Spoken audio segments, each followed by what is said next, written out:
año 1374 después de Cristo. La estepa, la gran estepa, el Dashti Kipchak, que se extendía desde el Danubio hasta el Irtish, contuvo el aliento. El otoño de aquel año llegó temprano, tiñendo los mares de hierba esteparia del color de la sangre coagulada. El aire, todavía cálido como en verano durante el día, se volvía frágil y punzante por la noche, como el primer hielo en los remansos de los ríos. Los viejos guerreros, cuyos rostros parecían cuero curtido y cuyos ojos habían visto la caída de imperios, miraban al cielo con aprensión. Decían que el propio eterno cielo azul, Tengri, le había dado la espalda al Ulus de Yochi, a la Horda de Oro. Y había muchas señales de ello. Cometas con colas de fuego surcaban el terciopelo nocturno. Las yeguas parían potros deformes y en la estepa se encontraban guaridas de lobos abandonadas por sus madres. La gran horda, antaño un monolito único e indestructible que había hecho temblar al mundo desde China hasta Egipto, agonizaba.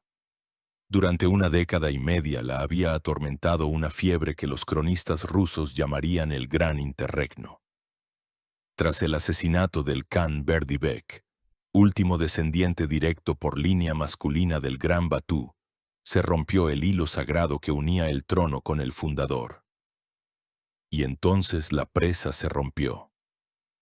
Los Keynes comenzaron a cambiar con una rapidez caleidoscópica. En 10 años más de 20 gobernantes se sucedieron en el trono de Sarai.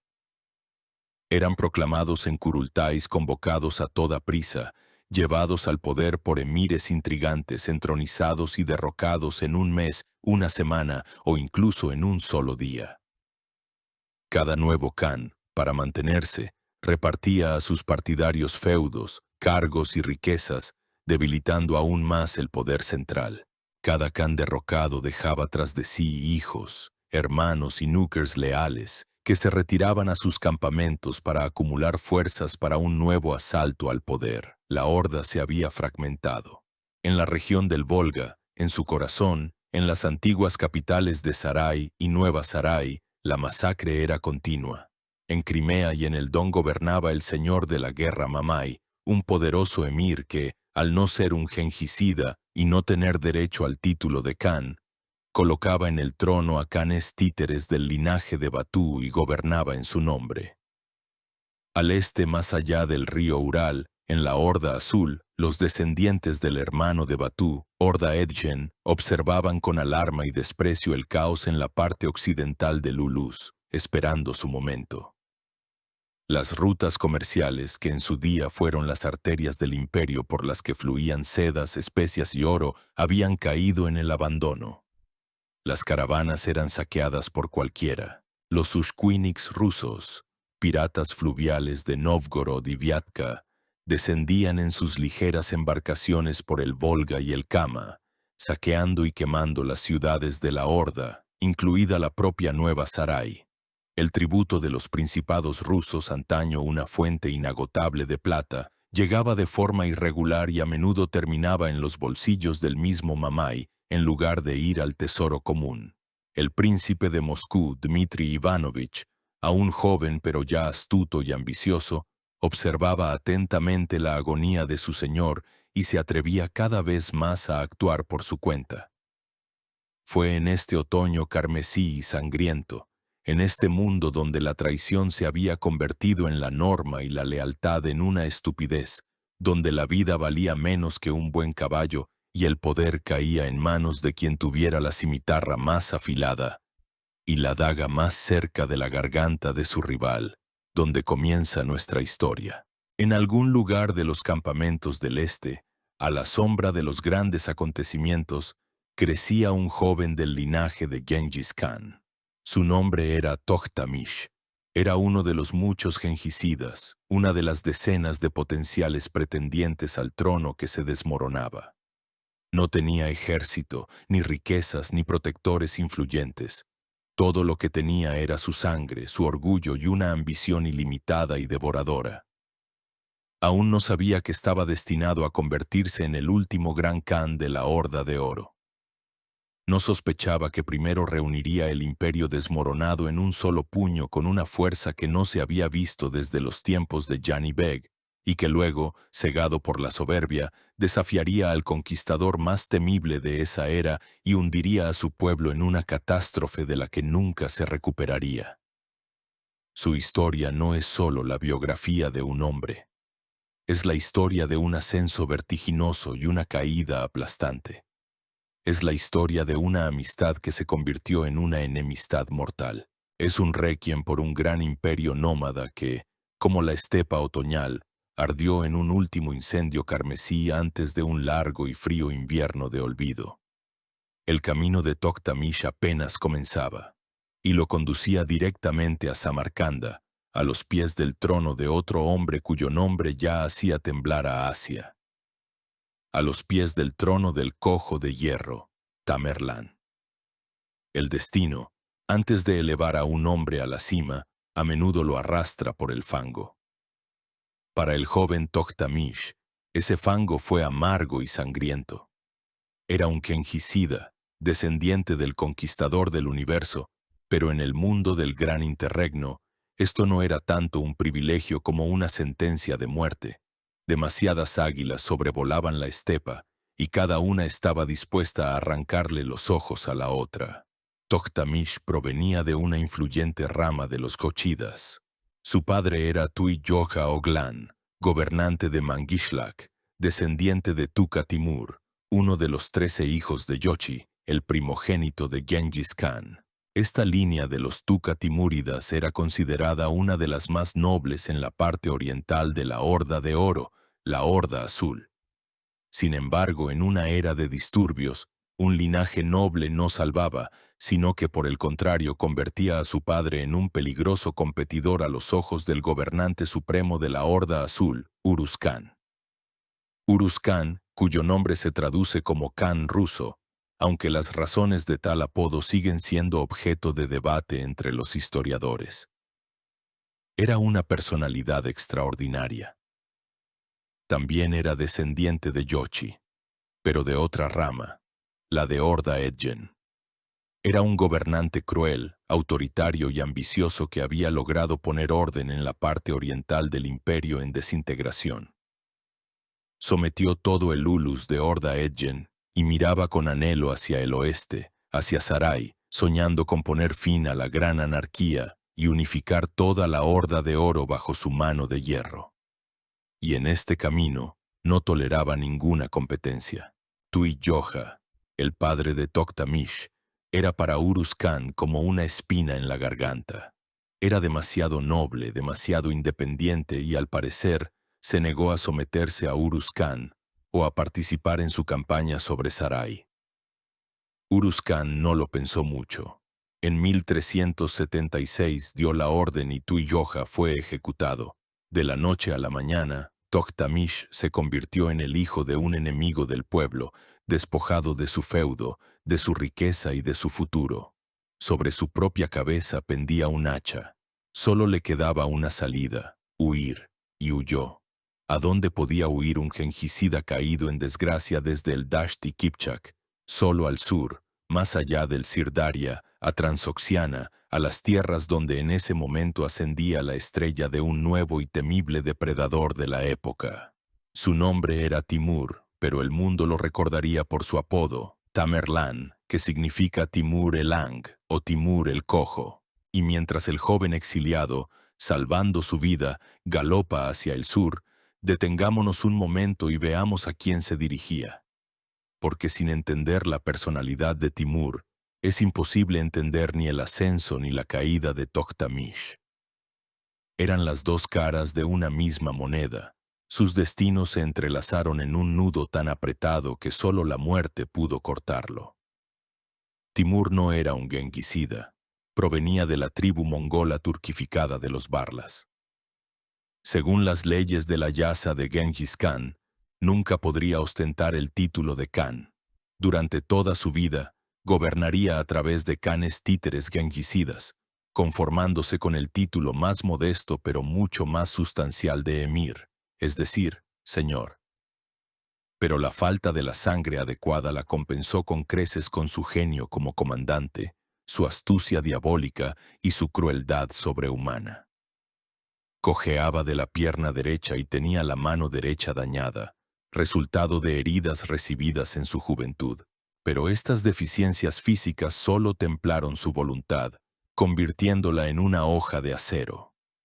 En el momento de la huida de Toktamish, Timur ya era el dueño absoluto de Transoxiana, habiendo aplastado a todos sus rivales en una sangrienta lucha intestina. Su capital era la antigua Samarcanda, que comenzó a transformar en la ciudad más deslumbrante del mundo, llevando allí a los mejores artesanos y riquezas incalculables de todas las tierras conquistadas.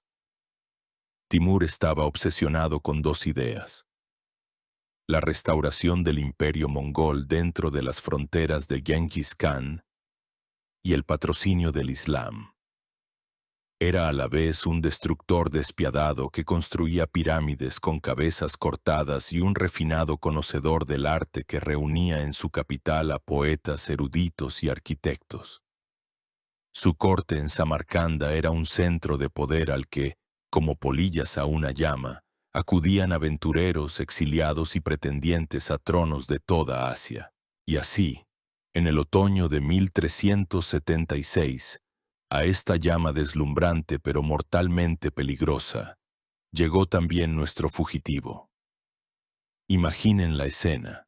El joven Toktamish, harapiento, agotado por una larga cabalgata, con solo unos pocos núkers leales a su espalda, se presenta ante el cojo de hierro. Se encuentra en el Kokh Saray, el palacio de Timur en Samarcanda, en una sala cuyas paredes están decoradas con frescos que representan las victorias del emir. Alrededor del trono, emires y generales temibles curtidos en decenas de batallas. Y en el trono mismo se sienta un hombre de mediana edad, con una cabeza grande, frente alta, piel pálida y barba rojiza. Sus ojos, según testimonios de contemporáneos, carecían de brillo, como dos velas a punto de apagarse. Pero su mirada era tal que penetraba hasta el alma y hacía que los guerreros más valientes se paralizaran de miedo. Toktamish contó su historia.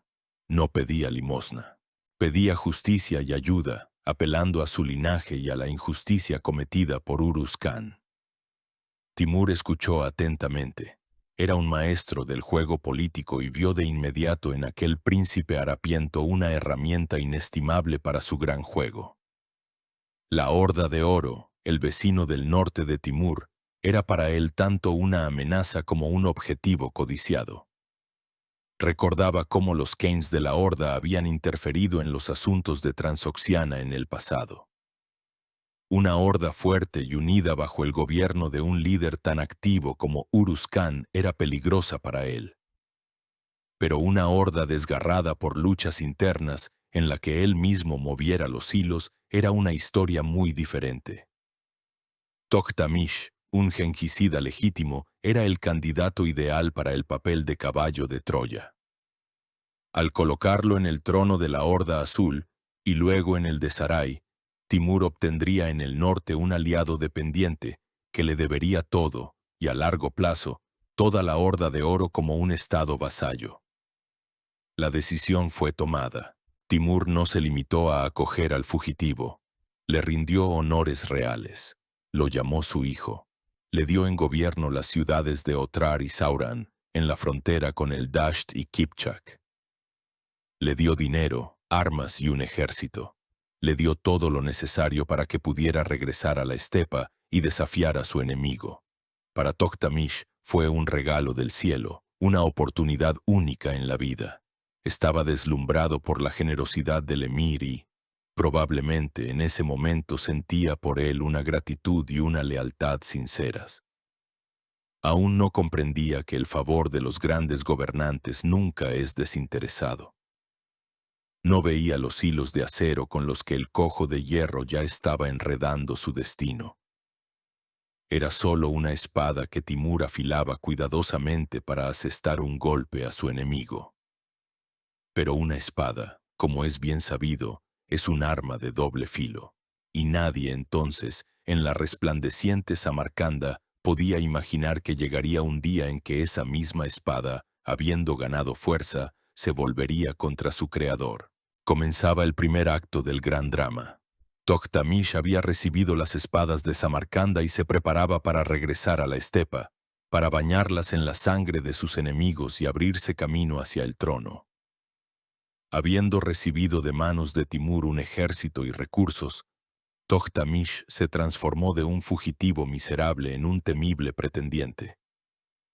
Su objetivo era el trono de la Horda Azul que ostentaba su enemigo mortal, Uruz Khan. El camino hacia ese trono pasaba por la sangre, las derrotas y una perseverancia increíble que constituía el núcleo del carácter del futuro Khan. No fue una única campaña victoriosa, sino una serie de embestidas desesperadas, cada una de las cuales podría haber sido la última para él. En el invierno de 1376 y 1377, reuniendo las fuerzas que Timur le había dado, Toktamish invadió los dominios de Uruz Khan. Su primer golpe se dirigió a los Zulus orientales de la Horda Azul. Uruz Khan, ocupado en ese momento en sus asuntos en el oeste, en las fronteras con el Ulus de Mamay, no reaccionó de inmediato a esta amenaza.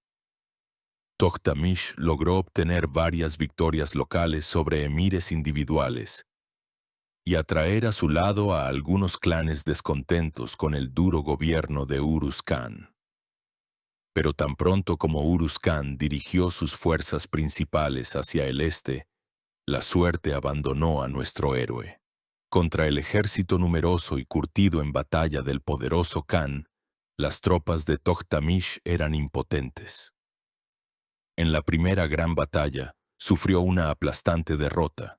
Habiendo perdido casi todo su ejército, se vio obligado a huir de nuevo, salvando apenas su vida. Regresó a Samarcanda, junto a su protector, no con la victoria sino con la deshonra. Cualquier otro gobernante en el lugar de Timur probablemente habría expulsado al pretendiente fracasado. Pero el Cojo de Hierro no era así. Era un jugador que no abandona la partida tras el primer fracaso. Comprendía que Toktamish era su inversión a largo plazo. Acogió de nuevo al hijo, lo reprendió por su imprudencia, pero le dio un nuevo ejército, aún más numeroso y mejor equipado. Toktamish, habiendo recibido una segunda oportunidad, cruzó de nuevo el Sirdaria. Esta vez actuó con más cautela. Evitó las grandes batallas, librando una guerra de guerrillas, realizando incursiones rápidas en los Zulus de los partidarios de Uruz Khan, capturando sus rebaños y llevándose a su gente. Pero el destino parecía ponerlo a prueba. Contra él fue enviado el hijo mayor y heredero de Uruz Khan, Kutluk Buga. Era un guerrero joven pero ya afamado y valiente. En una encarnizada escaramuza que se desató entre sus destacamentos, Kutluk Buga fue muerto por una flecha. Esta muerte tuvo consecuencias dobles. Por un lado, eliminó a uno de los principales enemigos de Toktamish y al heredero de Uruz Khan, pero por otro, atrajo sobre él la ira indomable del viejo Khan, que ahora no solo ansiaba la victoria sino la venganza personal por su hijo. El propio Uruz Khan se puso en marcha al frente de todas sus fuerzas. Llegó hasta la ciudad de Sauran, que pertenecía a Toktamish, y la asedió. La situación para Toktamish se volvió crítica. Y aquí, de nuevo, intervino el propio Timur. No podía permitir que Uruz Khan aniquilara a su protegido y se apoderara de las ciudades fronterizas. Reuniendo a su ejército, el Cojo de Hierro marchó personalmente al encuentro de Uruz Khan. Los dos grandes ejércitos se encontraron a orillas del Sirdaria. Durante varios días permanecieron uno frente al otro, sin atreverse a iniciar una batalla general. Nadie quería arriesgarse. Y entonces, la naturaleza quiso intervenir en los asuntos de los hombres. Comenzó un invierno inusualmente severo y nevado. Continuar las operaciones militares en tales condiciones era imposible. Los ejércitos se retiraron sin haber luchado. Este respiro salvó a Toktamish, y poco después, el destino le hizo un regalo verdaderamente real. En ese mismo año de 1377, Urus Khan, aquel gobernante poderoso y temible, murió. Tras su muerte, como solía ocurrir, comenzó en la Horda Azul una lucha por el trono entre sus hijos. Primero, su segundo hijo Toktakiya se convirtió en Khan, pero gobernó solo unos meses y también murió. Luego el trono fue ocupado por el tercer hijo de Urus Khan, Timur Malik. Timur Malik era todo lo contrario a su padre y a sus hermanos mayores. Era un hombre disoluto, propenso a la bebida y al libertinaje, que no poseía ni autoridad ni talento como comandante. Su breve reinado provocó un descontento masivo entre los emires y la nobleza de la Horda Azul. Toktamish comprendió que era su momento estelar. Por tercera vez, de nuevo con la ayuda de Timur, reunió un ejército e invadió los confines de la Horda Azul. Esta vez, los emires, decepcionados con Timur Malik, comenzaron a pasarse masivamente a su bando. En la batalla decisiva, el ejército de Timur Malik fue completamente derrotado y él mismo fue asesinado. En la primavera de 1378, Toktamish alcanzó finalmente su objetivo. Fue proclamado Khan de la Horda Azul. El camino del exiliado, que había durado 2 años, lleno de humillaciones y derrotas, culminó en un triunfo. Se sentó en el trono por el que tanto había luchado. Pero esto era solo el primer peldaño. En sus ambiciosos sueños, el trono de la Horda Azul era solo un trampolín para saltar al trono principal, el trono de toda la Horda de Oro en Sarai, y en el oeste en ese momento se desarrollaban acontecimientos que, involuntariamente, jugaban a favor del nuevo Khan. En ese mismo año de 1378, el protegido de Mamai, el Khan Arab Shah, sufrió una aplastante derrota a manos del príncipe de Moscú, Dmitri, en el río Vosha. Fue la primera derrota seria de los ordianos en una batalla campal contra los rusos. El prestigio de Mamai, ya de por sí tambaleante, se vio gravemente afectado, y así, 2 años después, en 1380, tuvo lugar la batalla de Kulikovo. Mamai, reuniendo todas las fuerzas que pudo y aliándose con el príncipe lituano Jogaila, marchó sobre la Rus para castigar al vasallo moscovita rebelde. Pero en el campo de Kulikovo, en la confluencia del Don y el Nepriadva, su ejército fue aniquilado por los regimientos rusos unidos. No fue solo una victoria militar, fue un golpe colosal a la autoridad de Mamai. Dejó de ser, a los ojos de los esteparios, un líder afortunado. Había sido derrotado por vasallos a los que consideraba de su propiedad. Toktamish siguió estos acontecimientos con tensa atención. La derrota de Mamai en Kulikovo fue para él la señal para actuar. Mientras su principal rival estaba debilitado y desmoralizado, había que asestar el golpe. No tardó. Reuniendo todas las fuerzas de la Horda Azul unificada, marchó hacia el oeste, hacia la región del Volga, hacia Sarai. Mamai, al regresar a sus campamentos en Crimea y el norte del Mar Negro después de Kulikovo, intentó febrilmente reunir un nuevo ejército. Pero su autoridad estaba minada. Los emires y guerreros que hasta ayer le obedecían ciegamente, ahora miraban hacia el este, de donde venía una nueva fuerza, un genghicida legítimo, un vencedor, el Khan Toktamish. El enfrentamiento decisivo entre ellos tuvo lugar en el otoño de 1380 en el río Kalka, el mismo lugar donde 1 siglo y medio antes los antepasados de Toktamish habían infligido la primera aplastante derrota a los príncipes rusos. Pero esta vez no luchaban ordianos contra rusos, sino ordianos contra ordianos. En esencia, no hubo batalla. Apenas divisaron los estandartes de Toktamish. Los guerreros de Mamai, no queriendo luchar por un gobernante derrotado e ilegítimo contra un verdadero genghicida, comenzaron a pasarse masivamente a su bando. Mamai, abandonado por todos, huyó a Crimea con un puñado de seguidores, Intentó encontrar refugio en la colonia genovesa de Cafa, la moderna Feodosia, con la que tenía antiguos lazos comerciales y políticos. Pero los genoveses, siempre atentos a la dirección del viento, prefirieron no enemistarse con el nuevo y poderoso gobernante de la horda. O bien no dejaron entrar a Mamai en la ciudad o, según otra versión, lo dejaron entrar pero poco después lo asesinaron a traición por orden de los emisarios de Toktamish. Así terminó la historia del poderoso señor de la guerra Mamai. Y Toktamish, habiendo eliminado a su último rival, entró triunfalmente en Sarai a principios de 1381. El gran interregno, que había atormentado a la horda durante más de 20 años, había terminado. En el trono de la Horda de Oro se sentaba un nuevo Khan, joven, enérgico y legítimo. Había logrado lo que nadie antes que él, unificar bajo su poder las dos alas del Ulus de Yochi, la Horda Azul y la Horda Blanca, como se llamaba a la parte occidental. En sus manos se encontraba un vasto imperio, desde el Irtish hasta el Dniester.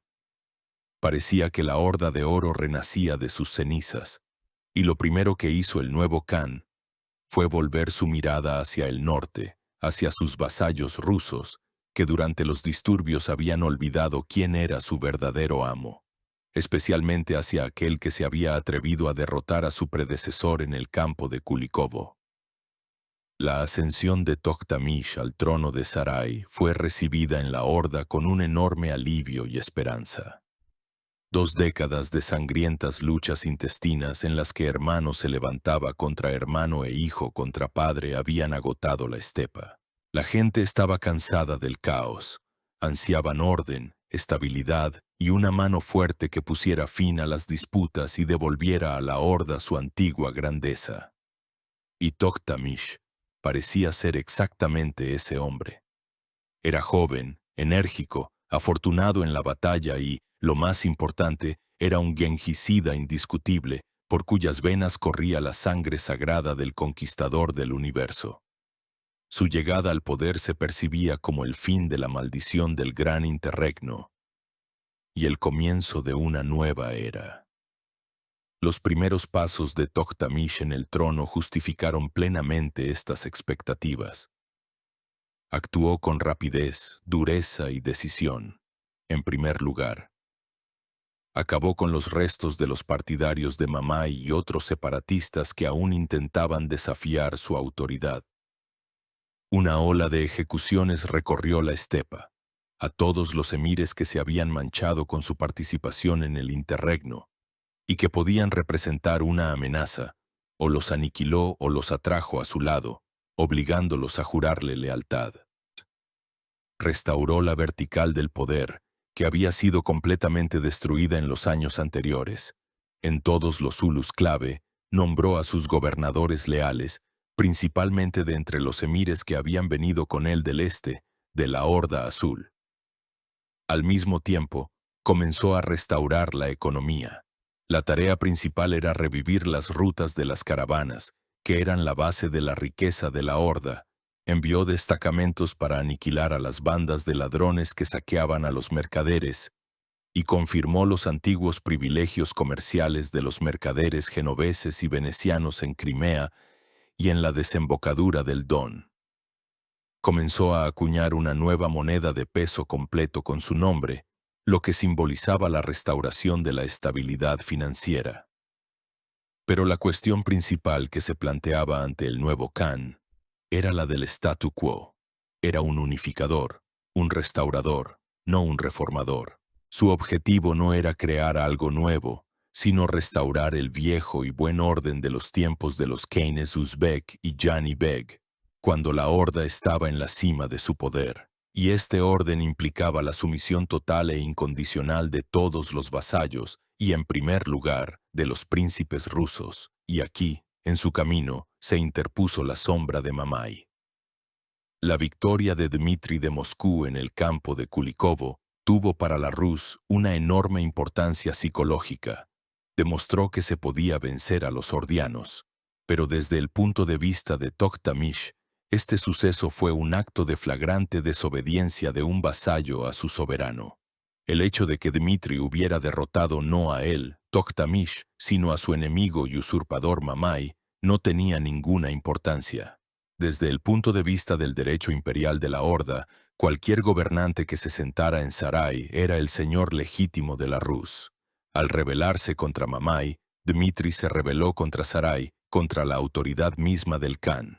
Toktamish no podía dejar esto sin consecuencias. Si perdonaba a Moscú su audacia, se habría interpretado en toda la Horda como una muestra de debilidad. Significaría que el nuevo Khan no era capaz de controlar a sus tributarios.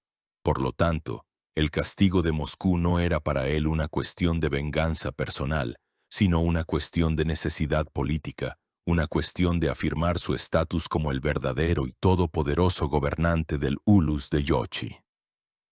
Inmediatamente después de su entronización en Sarai, en el otoño de 1380, Toktamish envió embajadores a todos los príncipes rusos, incluido Dmitri de Moscú, con la noticia de su llegada al poder. El mensaje contenía la exigencia de presentarse en la Horda con tributo y reverencia, como era costumbre en tiempos de sus padres y abuelos.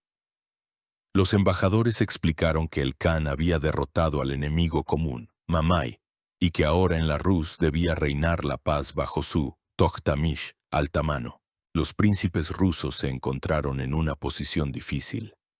Entendían perfectamente la diferencia entre el usurpador Mamai y el legítimo genguicida Toktamish. La mayoría de ellos, incluidos los príncipes de Tver y Riazán, antiguos rivales de Moscú, enviaron inmediatamente a sus embajadores a la Horda con expresiones de sumisión. Pero Dmitri de Moscú vaciló. Se encontraba en un estado de euforia tras la victoria de Kulikovo. Le parecía que el tiempo del dominio de la Horda había pasado. Recibió a los embajadores de Toktamish con honor, les envió ricos regalos, pero él mismo no fue a la Horda y no se apresuró a pagar el tributo. Todo el año de 1381 transcurrió en este estado de incertidumbre. Dmitri, al parecer, esperaba que Toktamish no se ocupara de él, que el nuevo Khan se enredara en los problemas internos de la Horda. Fue su error de cálculo fatal. Subestimó la fuerza, la determinación y la ambición del nuevo señor de la estepa. Toktamish interpretó el comportamiento del príncipe moscovita como un insulto y un desafío directos. Pasó un año fortaleciendo su poder dentro de la Horda, y en el verano de 1382, reuniendo un ejército enorme, decidió dar al vasallo rebelde una lección sangrienta que recordaría para siempre.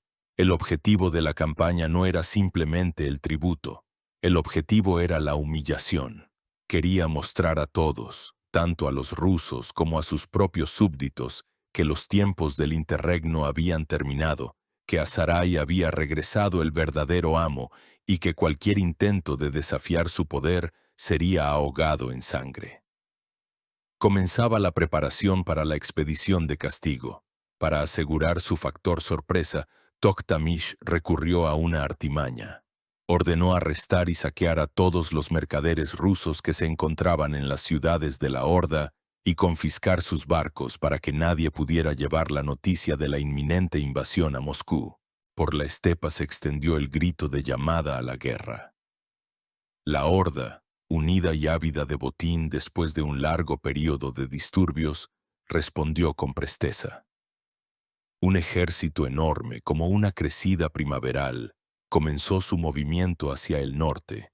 La sombra de Mamai parecía exigir venganza, y Toktamish estaba dispuesto a ser el instrumento de esa venganza.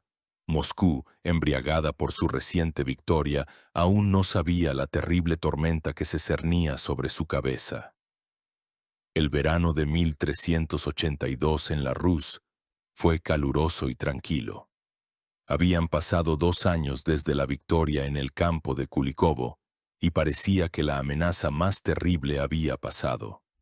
El príncipe Dmitri Ivanovich de Moscú, apodado Donskoy después de la batalla, se encontraba en la cima de su poder.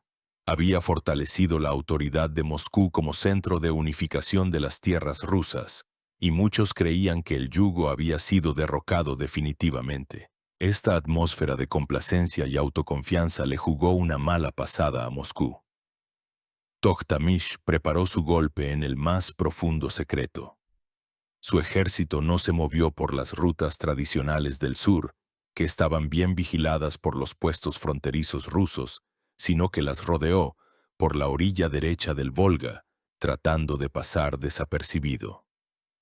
El primero en enterarse de la aproximación de los ordianos fue el príncipe de Nizhny Novgorod Suzdal, Dmitri Konstantinovich.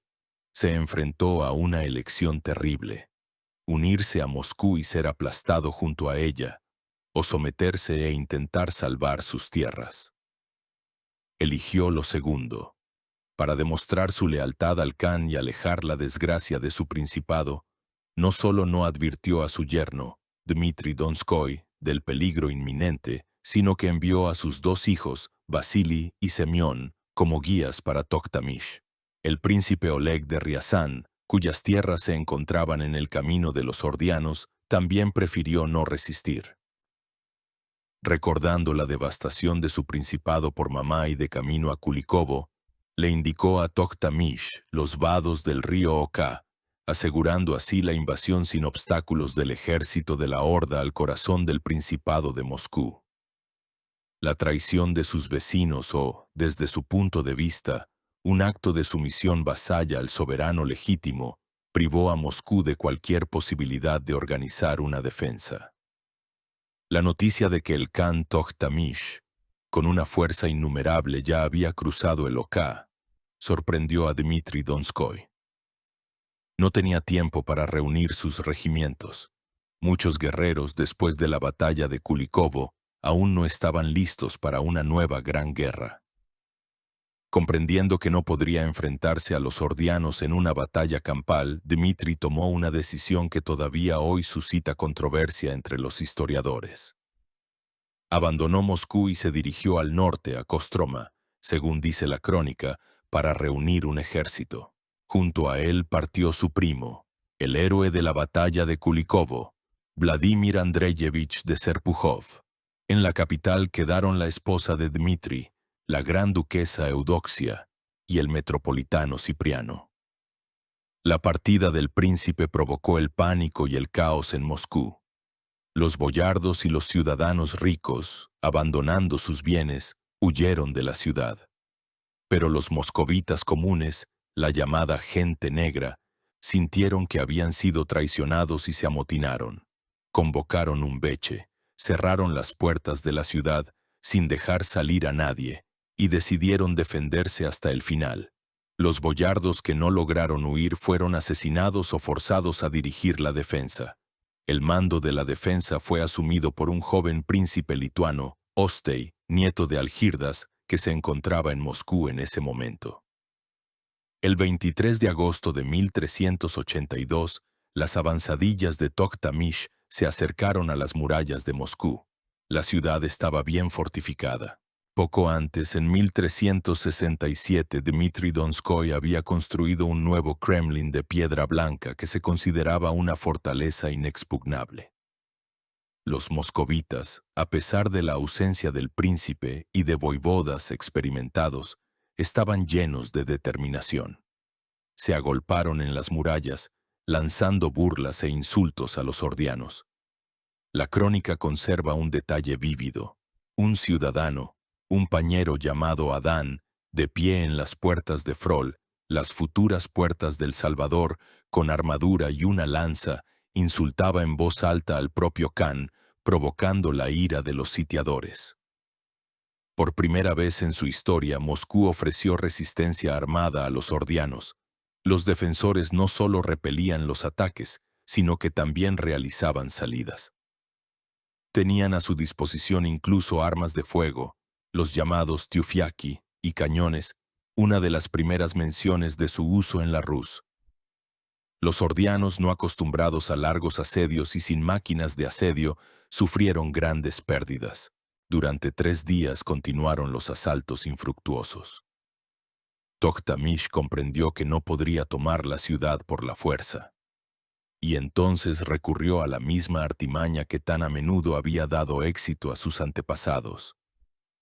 Al cuarto día del asedio, el 26 de agosto, se acercaron a las murallas de la ciudad nobles mursas de la Horda, acompañados por los dos príncipes rusos, los mismos hijos del príncipe de Nizhny Novgorod, Vasili y Semión. Se dirigieron a los moscovitas con discursos pacíficos. Juraron que el Khan Toktamish no había venido a luchar contra la ciudad ni contra sus habitantes, sino solo contra un hombre, el príncipe Dmitri. Decían que el Khan solo quería ver su patrimonio, la capital, Moscú, y que les concedería la paz y el perdón.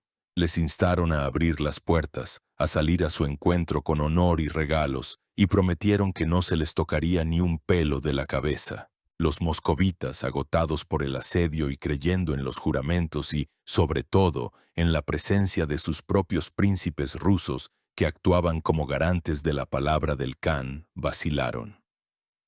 El príncipe Ostei, los boyardos y el clero decidieron creer y abrir las puertas. Una solemne procesión, compuesta por el clero con cruces y estandartes, el príncipe Ostei y los ciudadanos más notables, salió de la ciudad al encuentro del Khan. Fue un error fatal. Apenas la procesión salió por las puertas, los hordianos se abalanzaron sobre ellos y los masacraron a todos. El primero en caer fue el príncipe Ostei. Luego, a través de las puertas abiertas e indefensas, la caballería de la Horda irrumpió en la ciudad. Comenzó una terrible masacre y saqueo. La gente era asesinada sin distinción, hombres, mujeres, ancianos, niños. A los que intentaban esconderse en las iglesias los quemaban vivos junto con los templos. La ciudad fue completamente saqueada. Los hordianos se llevaron todo lo que tenía algún valor: oro, plata, pieles, telas caras. El tesoro principesco, acumulado durante muchos años, fue capturado. Miles de personas fueron llevadas como esclavas. El cronista escribe con amargura que quedaron tan pocos vivos en la ciudad que no había quien enterrara a los muertos. Moscú, una ciudad floreciente y rica, se convirtió en ruinas humeantes llenas de cadáveres. Tras permanecer solo unos días en Moscú, Toktamish, cargado con un botín enorme, emprendió el camino de regreso. Por el camino sus guerreros saquearon las ciudades vecinas, Vladimir, Zvenigorod, Mozhaisk. Solo cerca de Volokolamsk, un destacamento de Vladimir de Serpukhov logró derrotar a uno de los destacamentos de la Horda, pero fue solo una gota en el océano. Cuando Dmitri Donskoy regresó a Moscú, se encontró con una terrible escena de devastación total. La lección impartida por Toktamish fue cruel pero efectiva. En el otoño de ese mismo año, Dmitri se vio obligado a enviar a su hijo mayor y heredero, el futuro Basilio I, a la Horda para recibir de manos del Khan el Yarlik para el Gran Principado. La Rus se vio obligada de nuevo a reconocerse como tributaria y vasalla de la Horda de Oro. El pago del tributo, la salida de la Horda, se reanudó en su totalidad. La campaña de 1382 fue el cenit del poder de Toktamish. Había logrado todo lo que quería. Había demostrado al mundo entero que la Horda de Oro había renacido. Había castigado cruelmente a sus vasallos rebeldes y había restaurado su poder sobre la Rus. Regresó a Sarai con un botín incalculable y la gloria de un gran conquistador. Sentado en su palacio rodeado de adulación y riquezas, quizás creía que su poder no tenía límites. Era el señor del norte, el amo de un vasto imperio. Pero fue en ese momento de triunfo supremo cuando en su alma comenzaron a germinar las semillas de esa soberbia que finalmente lo llevaría a la catástrofe. Olvidó a quién debía su ascenso. Olvidó a su padre y protector, el cojo de hierro, que desde Samarcanda observaba atentamente los éxitos de su hijo, que había ganado poder demasiado rápido. Y en las fronteras meridionales del estado de la Horda ya se estaba formando un nuevo y mucho más terrible nudo de contradicciones. El nudo de Khorasmia. Tras el incendio de Moscú y la pacificación de la Rus, Toktamish alcanzó la cima de su poder. Durante varios años fue el dueño absoluto de un territorio colosal que se extendía desde Siberia hasta los Balcanes, desde los montes Urales hasta el Cáucaso. El poder del Khan en la Horda de Oro no había sido tan unificado e indiscutible desde los tiempos de Jani Beg, es decir, durante casi medio siglo. Todos los enemigos internos habían sido aniquilados, todos los vasallos externos habían sido sometidos. Sarai volvió a ser una de las mayores capitales del mundo, un centro de atracción para mercaderes, diplomáticos y guerreros. Toktamish demostró ser no solo un conquistador cruel, sino también un gobernante con visión de futuro. Comprendía que la prosperidad de su imperio dependía del comercio. Fomentó activamente las rutas de las caravanas, garantizando su seguridad. Especialmente importantes eran las relaciones con las colonias genovesas en Crimea, como Cafa y Soldaya, y en la desembocadura del Don, en Tana. A través de estas ciudades pasaba todo el comercio del Mar Negro. Toktamish confirmó sus privilegios, emitiendo yarliks especiales, lo que contribuyó a la afluencia de enormes aranceles al tesoro de la Horda. Durante su reinado se observa el florecimiento de las ciudades de la Horda en la región del Volga, como Nueva Sarai, Haji Tarhan, la futura Astracán, y Bolgar. Los hallazgos arqueológicos atestiguan una producción artesanal desarrollada, por ejemplo, de cerámica, joyería y armamento. En las monedas que se acuñaban en nombre de Toktamish en diferentes ciudades de la Horda, se le otorgan títulos pomposos como Sultán Justo Toktamish Khan, que su reinado sea largo. Su poder sobre la Rus era absoluto. Los príncipes rusos ahora pagaban el tributo sin rechistar. El hijo mayor de Dmitri Donskoy, Basilio, pasó varios años en la Horda como rehén de honor, lo que garantizaba la lealtad de Moscú. Toktamish repartía a su antojo los yarliks para los principados, enfrentando a los príncipes rusos entre sí e impidiendo que ninguno de ellos se fortaleciera en exceso, lo que era la clásica política imperial de divide y vencerás. Así, entregó el gran principado de Vladimir al príncipe Miguel de Tver para debilitar a Moscú, aunque más tarde, a cambio de un gran soborno, se lo devolvió a los príncipes de Moscú. El poder de Toktamish fue reconocido también en las fronteras occidentales. El príncipe lituano Jogaila, que para entonces también se había convertido en rey de Polonia, buscó una alianza con el poderoso Khan. Incluso los lejanos mamelucos egipcios, aliados tradicionales de la Horda de Oro, enviaban embajadas a Sarai con ricos regalos. Parecía que Toktamish había restaurado el imperio de Yochi en todo su antiguo esplendor. Y fue en ese momento, en la cima de la gloria, cuando cometió su mayor error. Decidió que no solo era igual, sino superior a su antiguo protector, el emir Timur. Olvidó que fue Timur quien lo salvó. A él, un fugitivo harapiento, le dio un ejército y lo ayudó a ascender al trono. A sus ojos, Timur no era más que un emir advenedizo, un no gengisida, mientras que él, Toktamish, era un descendiente legítimo del conquistador del universo. Creía que todas las tierras que una vez formaron parte del imperio mongol debían pertenecer a los gengisidas, y esto significaba que Transoxiana, gobernada por Timur, y otros territorios conquistados por el Cojo de Hierro, eran propiedad legítima de él, Toktamish. Esta soberbia, multiplicada por contradicciones económicas y políticas reales, condujo al inevitable enfrentamiento entre los dos gigantes.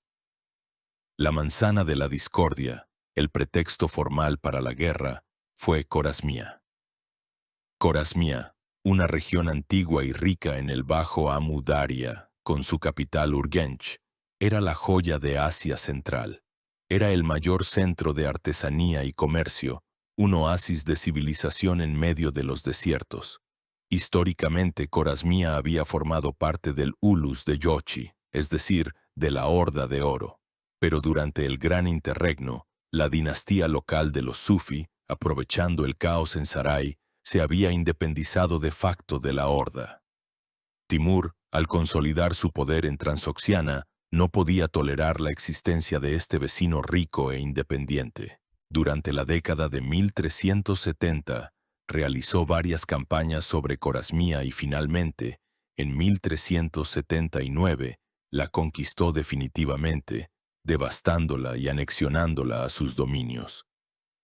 Cuando Toktamish unificó la Horda de Oro, como restaurador de los antiguos órdenes, exigió inmediatamente a Timur que le devolviera Corasmia, ya que era una tierra ancestral del Ulus de Yochi. Esta exigencia se presentó en forma de ultimátum.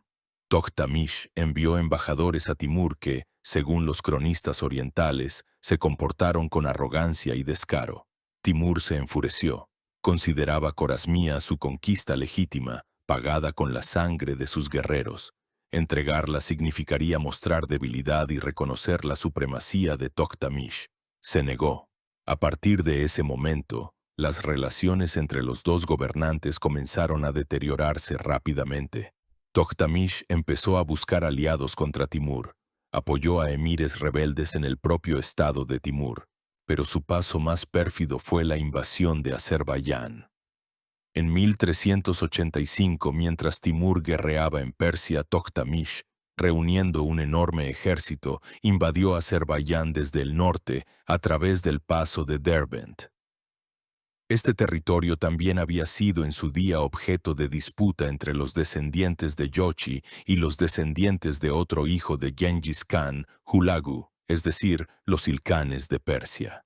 Para entonces Timur ya lo consideraba su esfera de influencia. Las tropas de Toktamish arrasaron Azerbaiyán a sangre y fuego. Tomaron y saquearon su capital, la riquísima ciudad de Tabriz. El botín fue colosal. Según los historiadores, los ordianos se llevaron de Tabriz tantos bienes que hasta los simples guerreros cargaban en sus caballos varios fardos de seda y brocado. Tras saquear Tabriz, Toktamish emprendió el camino de regreso, pero en el trayecto su ejército fue atacado por un gobernante local y por montañeses, sufriendo pérdidas. Esta incursión en Tabriz fue para Timur la gota que colmó el vaso. No fue una simple invasión. Fue una puñalada por la espalda, asestada en un momento en que estaba ocupado en una guerra en otro frente. Fue una ofensa personal, una violación de todos los juramentos y conceptos de gratitud. El hijo no solo se había vuelto contra el padre, sino que había saqueado su casa. El cojo de hierro era conocido por su naturaleza vengativa. Nunca perdonaba una traición. A partir de ese momento, la guerra entre él y Toktamish se hizo inevitable. Timur comenzó a prepararse para una campaña al norte, al corazón mismo del Dasht y Kipchak. Comprendía que no sería una guerra fácil. Toktamish era un adversario temible, señor de estepas infinitas, cuya caballería no era menos numerosa y feroz que la suya propia. Pero la decisión estaba tomada. Debía castigar al advenedizo ingrato y destruir la amenaza que venía del norte de una vez por todas. Toktamish, embriagado por la fácil victoria en Tabriz y la riqueza del botín, a su vez, también se preparaba para la guerra. Confiaba en sus fuerzas. Creía que en una guerra de estepas abierta, sus nómadas tenían ventaja sobre el ejército sedentario de Timur. Creía que la propia Gran Estepa, su hogar natal, lo ayudaría a vencer al invasor del sur.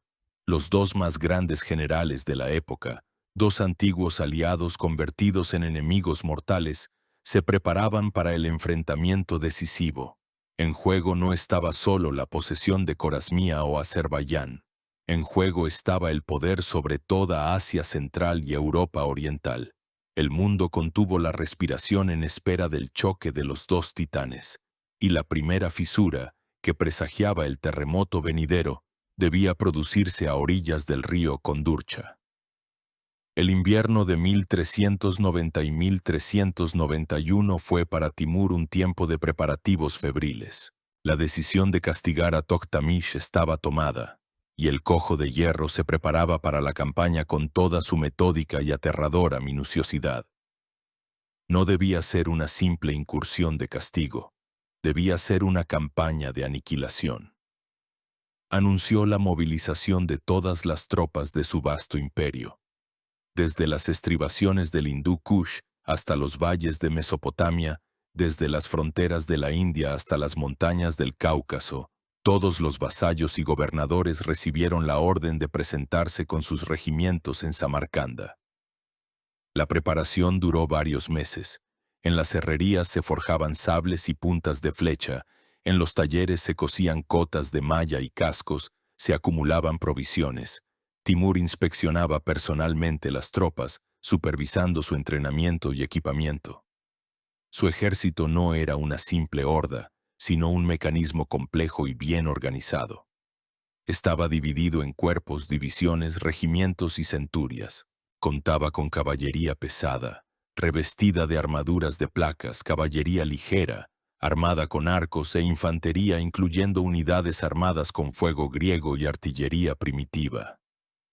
Según diversas estimaciones, logró reunir bajo sus estandartes un ejército de unos 200.000 hombres, una fuerza colosal para la época. En enero de 1391, esta gigantesca armada partió de Tashkent hacia el norte. El objetivo era Sarai, la capital de Toktamish, pero el camino hacia ella atravesaba las vastas, hostiles y desiertas estepas del Dasht y Kipchak. Toktamish, al enterarse de la partida de Timur, eligió la táctica clásica de los nómadas, la táctica de la tierra quemada. No aceptó la batalla en sus fronteras. Sus ligeros destacamentos de caballería se adentraron en la estepa, llevándose el ganado, quemando la hierba y envenenando los pozos. El cálculo era simple: atraer al ejército de Timur lo más adentro posible de su territorio, agotarlo con el hambre, la sed y las interminables marchas y luego, cuando estuviera debilitado, asestar el golpe decisivo. Esta táctica había dado éxito en más de una ocasión a los escitas contra Darío y a los cumanos contra los príncipes rusos. Comenzó una campaña sin precedentes en la historia del arte militar. Durante 5 meses, el ejército de Timur se movió por una estepa sin vida. Fue una verdadera marcha de la muerte. Los soldados sufrían de hambre. Comenzó la mortandad de caballos. Tenían que cazar animales salvajes para alimentarse. Muchos se desanimaron. Incluso los emires más curtidos murmuraban, instando a Timur a dar media vuelta. Pero el Cojo de Hierro fue inflexible. Él mismo compartía con sus guerreros todas las penalidades de la campaña, comía la misma escasa comida y dormía en el suelo desnudo. Su voluntad de hierro mantenía unida a esa enorme masa de gente y la impulsaba hacia adelante. Toktamish, a su vez, seguía el avance del enemigo. Confiaba en el éxito de su táctica. Veía cómo el ejército de Timur se consumía. Esperaba el momento en que el adversario estuviera completamente agotado. Finalmente, en junio de 1391, después de una agotadora persecución de 5 meses, los ejércitos se encontraron en la región del Transvolga, en la zona del río Kondurcha, un afluente del río Sok, en el territorio de la actual provincia de Samara.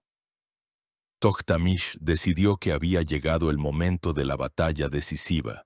Su ejército, que se encontraba en su propia tierra y no tenía problemas de abastecimiento, probablemente no era inferior en número, y quizás incluso superaba al ejército de Timur, debilitado por la marcha. El 18 de junio de 1391 comenzó una de las batallas más masivas y sangrientas de la Edad Media. Toktamish dispuso su ejército de la manera tradicional de los nómadas, en forma de media luna, con flancos fuertes que debían envolver y rodear al enemigo. En el centro colocó a su mejor infantería. Timur, un genio de la táctica, desentrañó este plan. Dispuso su ejército en 7 cuerpos, creando varias líneas de defensa y una potente reserva que comandaba personalmente. Delante de su ejército, Ordenó cavar un foso y colocar obstáculos para neutralizar el primer embate de la caballería de la horda. La batalla comenzó con un feroz ataque del flanco izquierdo del ejército de Toktamish. La caballería de la horda, con gritos y silbidos, cubriendo al enemigo con una nube de flechas, se abalanzó sobre el flanco derecho del ejército de Timur. El impacto fue tan fuerte que las filas de los guerreros de Timur vacilaron y comenzaron a retroceder. Por un momento pareció que Toktamish estaba ganando. Sus guerreros rompieron la primera línea y ya comenzaban a saquear el tren de bagajes de Timur, anticipando la victoria. Fue en ese momento crítico cuando Timur demostró su genio como comandante. Lanzó a la batalla su reserva, que asestó un contraataque devastador en el flanco y la retaguardia de los hordianos que habían irrumpido.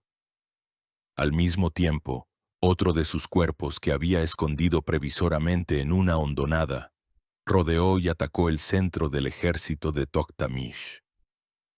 El orden de batalla de los hordianos se rompió. Su ataque se ahogó. Comenzó un encarnizado combate cuerpo a cuerpo que, según los cronistas, duró 3 días. Fue una verdadera carnicería. Los guerreros lucharon con tal ferocidad que la tierra estaba empapada de sangre, y debido a las montañas de cadáveres no se podía ver dónde estaban los propios y dónde los ajenos. El resultado de la batalla no solo lo decidió la táctica de Timur, sino también la disciplina de sus guerreros. A diferencia de los hordianos propensos al saqueo a la primera oportunidad, los guerreros de Timur lucharon como un solo mecanismo, cumpliendo las órdenes sin rechistar. Al tercer día de la batalla, el ejército de Toktamish, que había sufrido enormes pérdidas y veía que la victoria se le escapaba, vaciló y emprendió la huida. Timur organizó la persecución. Su caballería persiguió y masacró a los que huían a lo largo de cientos de kilómetros. Las pérdidas del ejército de la Horda de Oro fueron catastróficas. Según algunas fuentes, murieron hasta 100.000 personas, incluidos muchos emires nobles e incluso uno de los hijos de Toktamish. El propio Khan apenas logró escapar con un puñado de guardaespaldas. Después de la victoria, Timur no marchó sobre Sarai. Su ejército estaba demasiado agotado para continuar la campaña. En su lugar, permaneció acampado durante 26 días en el lugar de la batalla, celebrando la victoria y recogiendo el botín. Se capturó el cuartel general de Toktamish, su harén y riquezas incalculables. Luego, cargado de botín, Timur dio media vuelta y emprendió lentamente el camino de regreso a Samarcanda. La batalla del Kondurcha fue un golpe terrible para Toktamish. Fue su primera gran derrota. Perdió la flor innata de su ejército, su prestigio y su reputación de líder invencible. Su poder en la horda se vio seriamente debilitado. Muchos emires, especialmente en el este, comenzaron a darle la espalda. Parecía que estaba acabado. La primera fisura había aparecido en el monolito de su imperio, y esta fisura amenazaba con convertirse en un abismo. Pero Toktamish no sería él mismo si se hubiera rendido. En su carácter había una asombrosa, casi sobrenatural, capacidad para recuperarse de los golpes más devastadores. Había perdido una batalla, pero no la guerra. Había huido, pero no estaba quebrado. Lamía sus heridas, acumulaba rencor y ya pensaba en la revancha. Volvería para desafiar de nuevo al cojo de hierro. Pero esa sería su última y desesperada apuesta. La derrota en el Kondurcha fue una catástrofe para Toktamish, pero no el fin. Cualquier otro gobernante en su lugar probablemente habría sido derrocado y asesinado por sus propios emires. Pero Toktamish poseía una vitalidad y un instinto político increíbles. Comprendía la psicología de la estepa, pues los nómadas solo respetan la fuerza y la suerte. Habiendo perdido ambas, debía demostrar lo antes posible que todavía era capaz de liderar a su pueblo. Al regresar a Sarai tras su huida, descubrió que su imperio se resquebrajaba. Muchos emires, especialmente en los Zulus orientales de la Horda Azul, de donde él mismo era originario, se habían separado de él. Timur, al abandonar la estepa, había colocado previsoramente al frente de los Zulus orientales a sus Khaines títeres, descendientes de Urus Khan, los enemigos de Tokhtamysh. En la propia Horda de Oro también resurgieron las viejas fuerzas separatistas. Pero Tokhtamysh actuó con una energía asombrosa. Se apoyó en el núcleo de su poder, la aristocracia nómada de la región del Volga y el norte del Mar Negro, que estaba interesada en mantener la unidad de la Horda.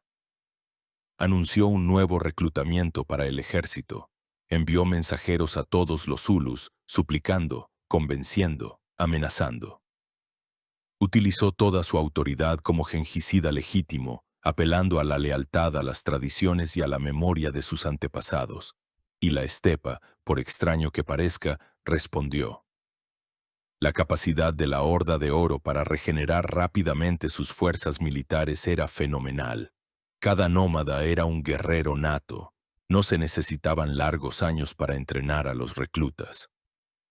Bastaba con dar la orden, y decenas de miles de jinetes acudían bajo los estandartes del Khan. En solo 2 o 3 años, Tokhtamysh logró reunir un nuevo ejército que en número no era inferior al que fue derrotado en el Kondurcha. Restauró su poder sobre la mayor parte del Ulus de Yochi, expulsando o sometiendo a los protegidos de Timur en el este. La economía de la Horda, basada no tanto en la producción como en el control de las rutas comerciales y la recaudación de tributos, también se recuperó con bastante rapidez. Las caravanas volvieron a recorrer los caminos de la estepa y los príncipes rusos pagaban puntualmente el vijod. Tokhtamysh volvió a sentirse fuerte, y esta fuerza recién recuperada le volvió a subir a la cabeza. No aprendió de la derrota. En lugar de centrarse en fortalecer su estado y evitar conflictos con su poderoso vecino del sur, decidió tomar la revancha. Su odio hacia Timur, mezclado con envidia y un sentimiento de humillación, exigía venganza. Creía que la derrota en el Kondurcha había sido una casualidad, el resultado de un error táctico y no de una superioridad sistémica del enemigo. Ansiaba demostrar al mundo entero, y a sí mismo, que él, un gengicida, era más fuerte que un emir cojo sin linaje. En 1394, decidió que había llegado el momento de un nuevo golpe. De nuevo, comenzó a buscar aliados.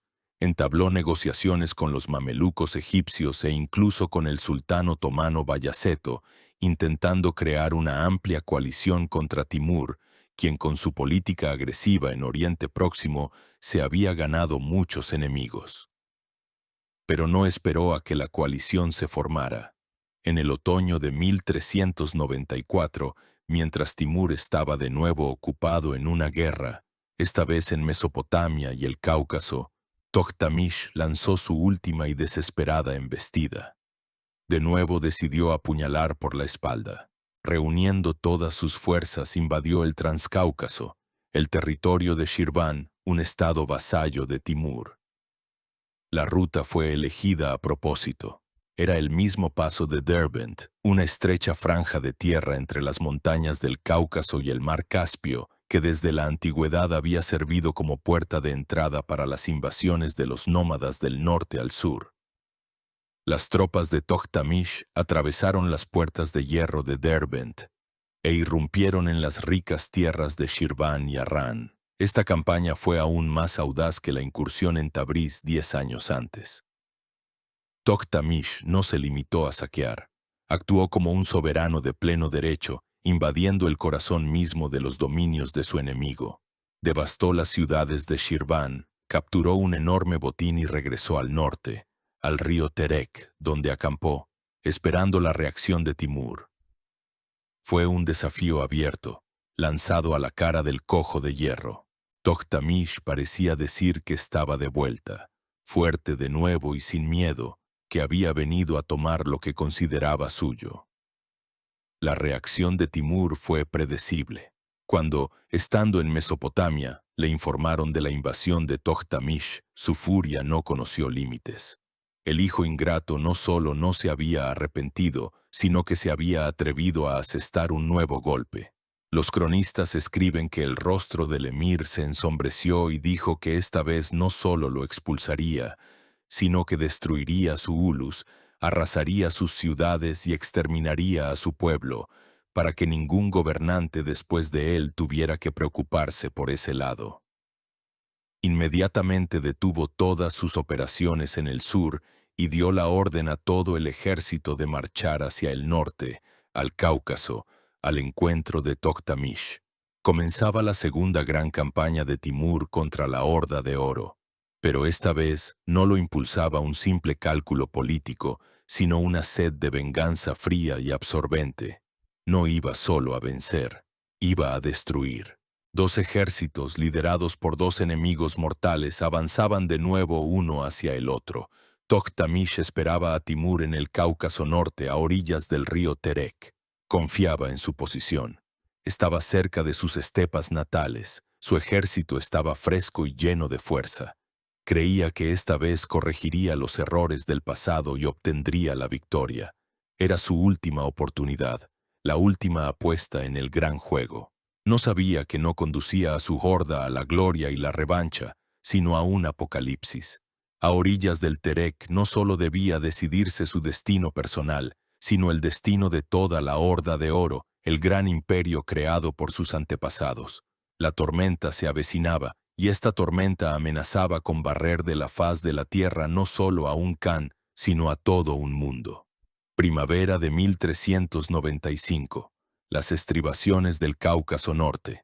El ancho y rápido río Terek llevaba sus aguas turbias hacia el Caspio.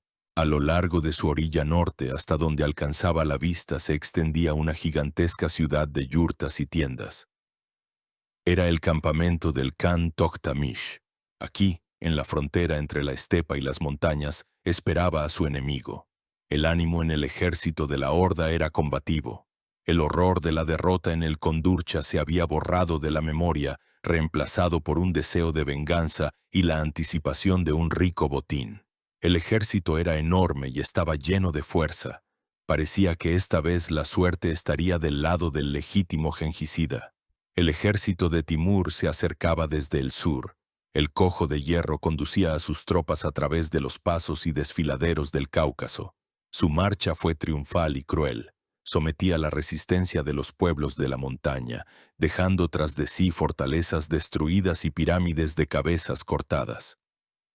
Finalmente, el 15 de abril de 1395, su vanguardia llegó al Terek.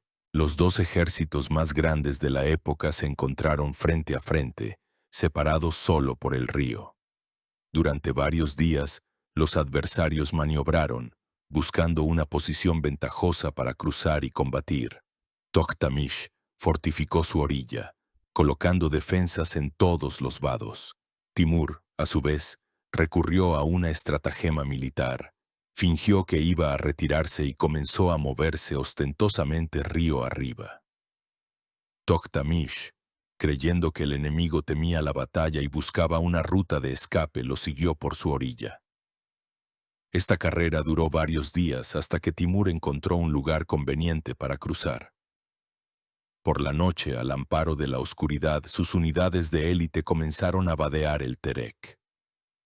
Se desató una feroz lucha por la cabeza de puente, pero la disciplina y la furia de los guerreros de Timur doblegaron la resistencia de los hordianos. Por la mañana, la mayor parte de su ejército ya estaba en la orilla norte. A Toktamish no le quedó más remedio que aceptar una batalla general. La batalla del Terek fue una de las más grandiosas y encarnizadas de la historia. Ambos comandantes pusieron en ella toda su pericia.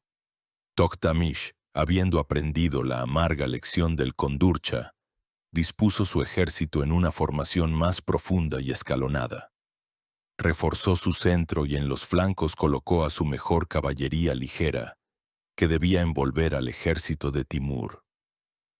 Timur, por su parte, apostó por un potente golpe de ariete en el centro y por su probada táctica de la reserva de flanco. Su orden de batalla era más complejo, consistía en varias líneas.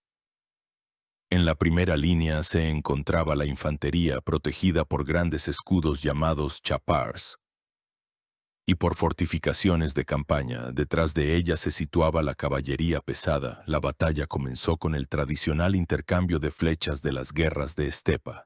Miles de flechas oscurecieron el sol. Luego, Toktamish lanzó su caballería al ataque. El golpe se dirigió a ambos flancos del ejército de Timur. En el flanco izquierdo los ordianos tuvieron éxito. Arrollaron a las unidades de vanguardia del enemigo y comenzaron a hacerlas retroceder. Toktamish ya saboreaba la victoria, pero en ese momento crítico, como en el Kondurcha, Timur lanzó su reserva estratégica. Dirigió personalmente el contraataque de la caballería pesada de élite. El golpe se asestó en la unión entre el centro y el flanco del ejército de la Horda. Al mismo tiempo, según algunos cronistas, una parte de los emires de Toktamish, sobornados por Timur, abandonaron el campo de batalla en pleno combate, dejando el flanco al descubierto. Comenzó el punto de inflexión. El centro del ejército de Toktamish, atacado de frente y de flanco, vaciló, y entonces ocurrió lo que decidió definitivamente el resultado de la batalla.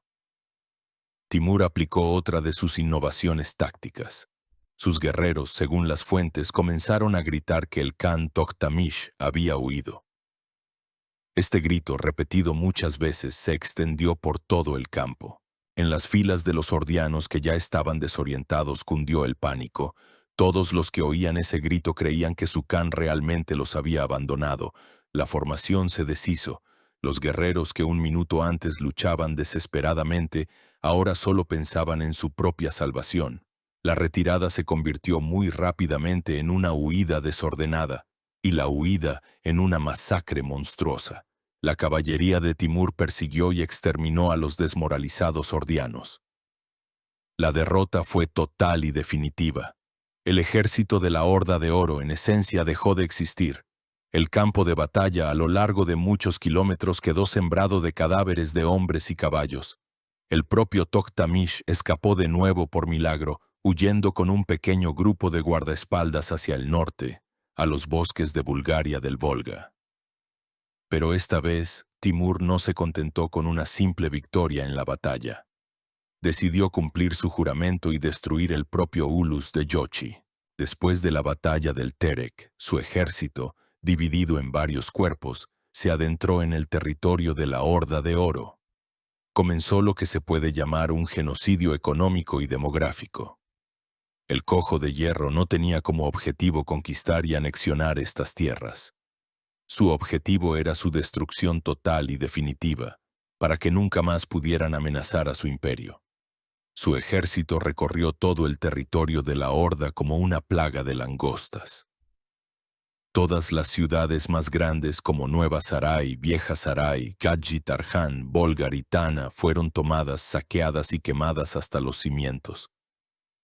Estas ciudades, que habían sido centros de civilización, artesanía y comercio durante un siglo y medio, fueron borradas de la faz de la tierra. Su población fue masacrada o llevada como esclava. Las excavaciones arqueológicas en el emplazamiento de Sarai muestran una gruesa capa de ceniza que data precisamente de este período. La ciudad nunca pudo recuperarse de este golpe y fue abandonada para siempre. Timur destruyó deliberadamente la base económica del poder de la Horda de Oro. Destruyó los sistemas de irrigación en la región del Volga.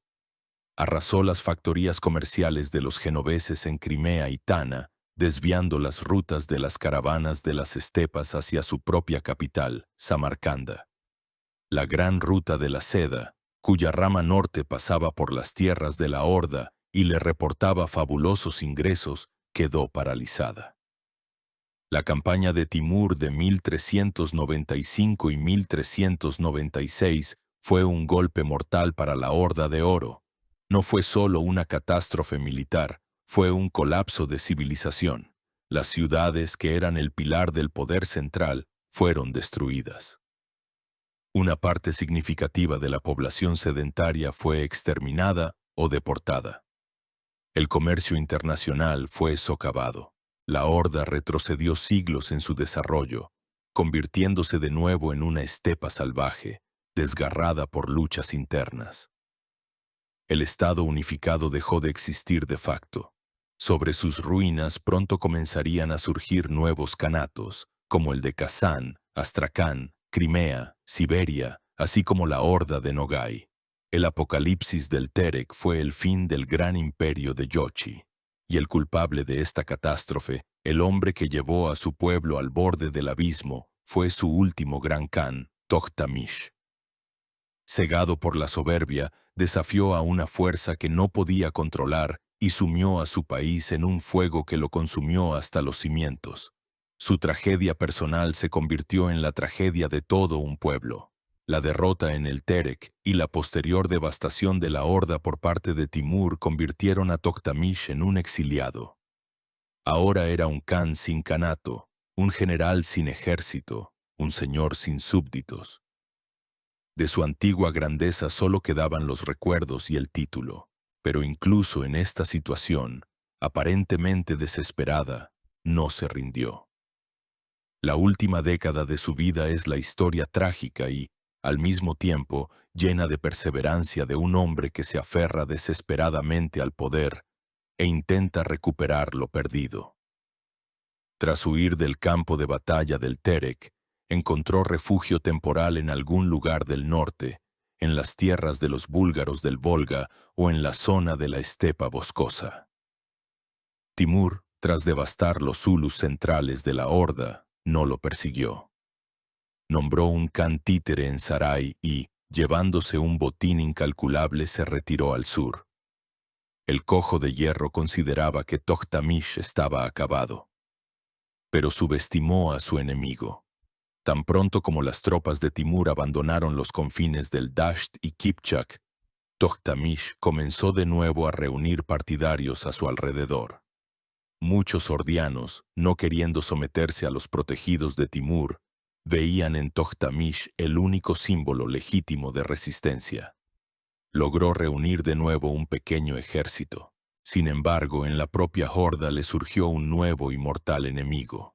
Era el emir Edigu. Edigu provenía de un noble linaje de los manjitas y en su día había sido uno de los generales de Timur. Tras la partida del cojo de hierro, apoyándose en las tribus manjitas que le eran leales, los futuros nogayos, se convirtió en el gobernante de facto en el interfluvio del Volga y el Ural. Al igual que Mamai, no era un genjicida y no podía aspirar al trono de Khan, pero se convirtió en quien entronizaba y derrocaba a los Kaines títeres, y para Edigu, el regreso de un Tohtamish fuerte y legítimo era absolutamente inaceptable. Entre ellos comenzó una lucha larga y despiadada. Varias veces Tohtamish logró tomar brevemente el poder en Sarai, pero cada vez Edigu y sus protegidos lo expulsaban. Sus fuerzas se consumían en interminables escaramuzas intestinas. Comprendiendo que no podría lograrlo solo, Tohtamish comenzó a buscar ayuda fuera de la horda, y su mirada se volvió hacia el oeste, hacia su antiguo vecino y rival, el Gran Ducado de Lituania. En ese momento, el Gran Ducado de Lituania, gobernado por el ambicioso y enérgico príncipe Vytautas, se encontraba en la cima de su poder. Sus dominios se extendían desde el mar Báltico hasta el mar Negro. Vytautas, al igual que Timur en su día, vio en Tohtamish una valiosa herramienta para su gran política. Su sueño era someter a la Horda de Oro, colocando en su trono a un Khan vasallo suyo. Esto le permitiría controlar las rutas comerciales y garantizar la seguridad de sus fronteras meridionales. Vytautas recibió a Tohtamish y su corte con honores. Lo instaló en Kiev y Lida, le asignó una pensión y le prometió ayuda militar para recuperar el trono de Sarai. A cambio, Tohtamish le otorgó a Vytautas un yarlik en el que reconocía al príncipe lituano como su vasallo, y le cedía el gobierno de todas las tierras rusas que en su día pagaron tributo a la Horda. Fue una alianza de dos gobernantes ambiciosos, cada uno con sus propios objetivos. La culminación de esta alianza fue la gran campaña que Vitautas organizó en 1399. Reunió un ejército enorme que incluía no solo regimientos lituanos y rusos, sino también destacamentos de caballeros cruzados polacos enviados por su primo Jogaila y, por supuesto, los restos del propio ejército de Toktamish. El objetivo de la campaña era derrotar a Edigu y a su protegido, el Khan Timur Kutlug, y entronizar a Toktamish en Sarai. Vitautas estaba tan seguro de la victoria que de antemano repartió los zulus de la horda entre sus generales. La batalla decisiva tuvo lugar el 12 de agosto de 1399 en el río Vorskla. El ejército de Edigu y Timur Kutlug era más pequeño, pero estaba compuesto por guerreros de la estepa curtidos en la batalla. Antes de la batalla hubo negociaciones. Timur Kutlug, intentando ganar tiempo hasta la llegada de las fuerzas principales de Edigu, le propuso a Vitautas reconocerlo a él, Vitautas, como su padre si aceptaba ser su soberano. Vitautas, lleno de orgullo, respondió que él ya era mayor que el Khan y exigió que en las monedas de la horda se acuñara el sello del Gran Ducado de Lituania. En ese momento el propio Edigu llegó al campamento de la horda, interrumpió las negociaciones y, en nombre del Khan, declaró audazmente a Vitautas que, si bien era mayor que su Khan en años, no podía ser su padre porque no era un Kenghisida. Le propuso a Vitautas que reconociera a su Khan como su hermano mayor y viniera a rendirle pleitesía. Tal respuesta equivalía a una declaración de guerra. Vitautas, que disponía de artillería y caballería pesada de caballeros, decidió atacar primero.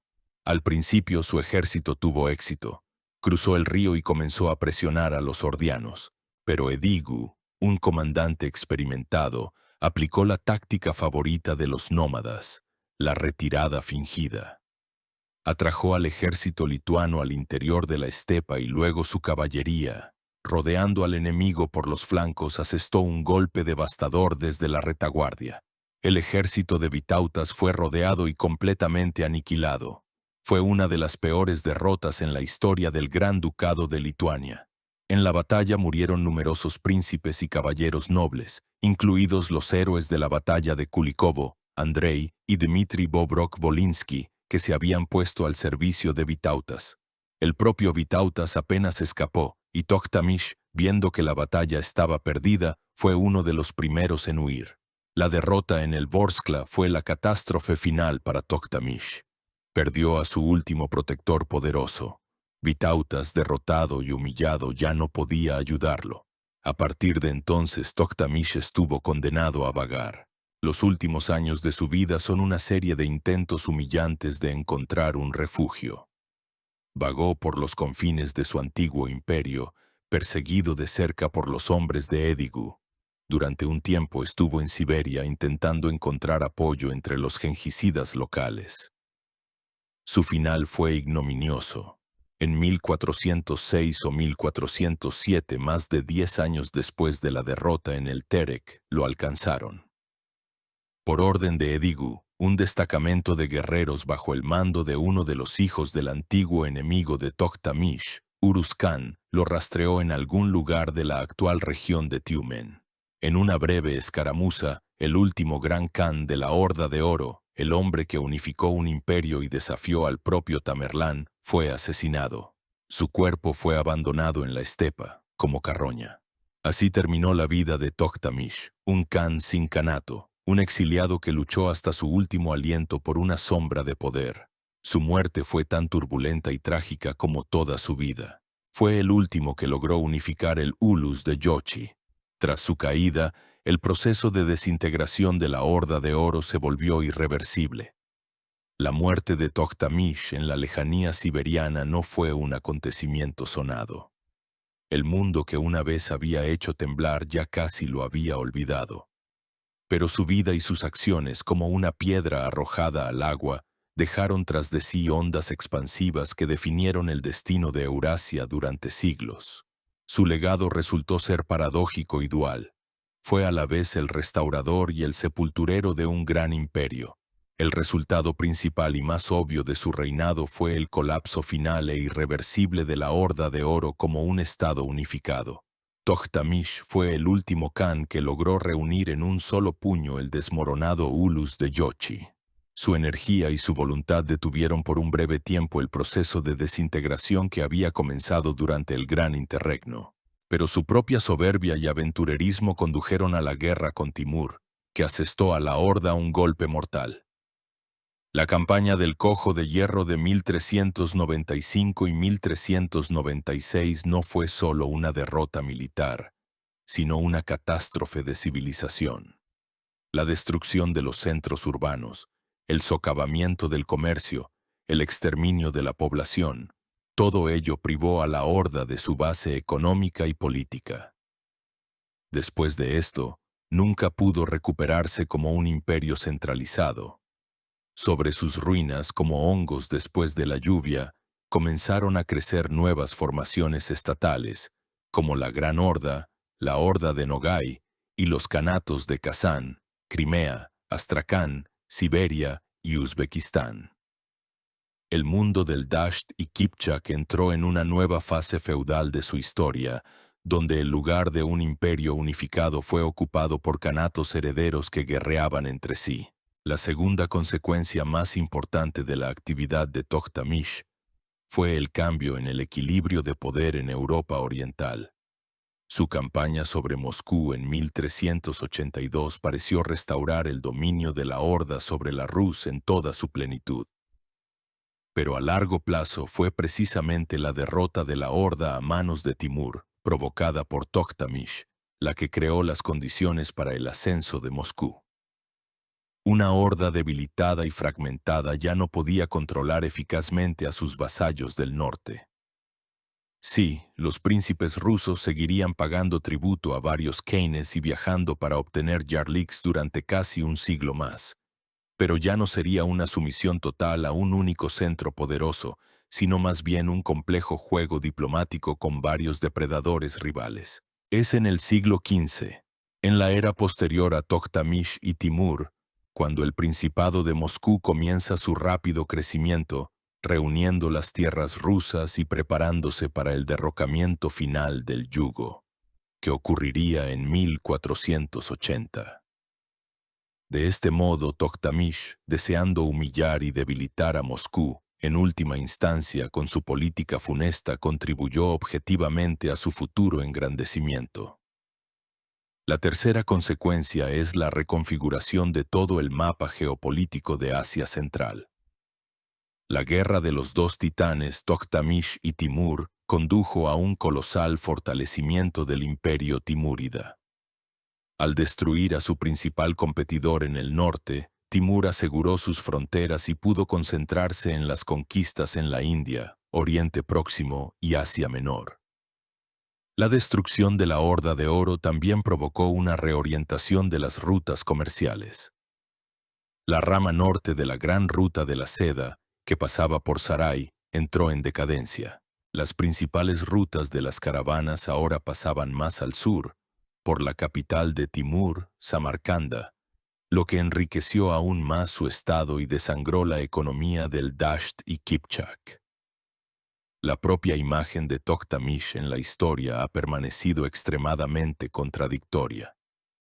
En las crónicas rusas es un zar feroz, impío, el devastador de Moscú, un símbolo del yugo renovado. En las crónicas orientales, persas, especialmente las escritas en la corte de los timúridas, es un traidor ingrato, un necio pérfido y arrogante que se atrevió a desafiar a su benefactor y fue justamente castigado por ello. Pero si intentamos mirarlo objetivamente desde el punto de vista de la propia Horda, se nos presenta una figura de una escala trágica. Fue el último paladín de una era en declive, el último gobernante que pensaba en términos de un imperio unificado de Gengis Khan. Fue un talentoso comandante y un enérgico administrador que logró lo casi imposible: resucitar un estado de las cenizas de una guerra civil. Su desgracia fue que vivió en una época en la que en la arena mundial apareció un jugador de un tipo completamente diferente, nuevo, Timur. Toktamish era un representante de la vieja aristocracia nómada y tribal. Timur, en cambio, aunque se apoyaba en los nómadas, fue el creador de un nuevo tipo de estado, un imperio militar feudal con un fuerte poder centralizado, basado en una civilización sedentaria y un ejército regular. En el choque de estos dos mundos, el viejo mundo estaba condenado. Toktamish perdió no porque fuera un mal comandante, sino porque la rueda de la historia ya había girado. Su imperio, basado en una economía extensiva y en lazos tribales, no podía competir con la maquinaria militar administrativa creada por el genio de Timur. Su historia es el eterno drama del hombre que voló demasiado alto, acercándose al sol, y se quemó las alas. Quería restaurar el pasado, pero al final solo aceleró la llegada del futuro. Un futuro en el que ya no había lugar para una horda de oro unificada, pero sí para el zarato de Moscú, el Imperio Otomano y los nuevos kanatos que crecieron sobre las cenizas dejadas por la guerra del último gran Khan y el Cojo de Hierro. Gracias por acompañarnos en este largo viaje. Si te ha gustado esta inmersión profunda en la historia, suscríbete a nuestro canal, dale a me gusta y comparte tu opinión en los comentarios. Nos esperan muchas más grandes historias y secretos olvidados del pasado.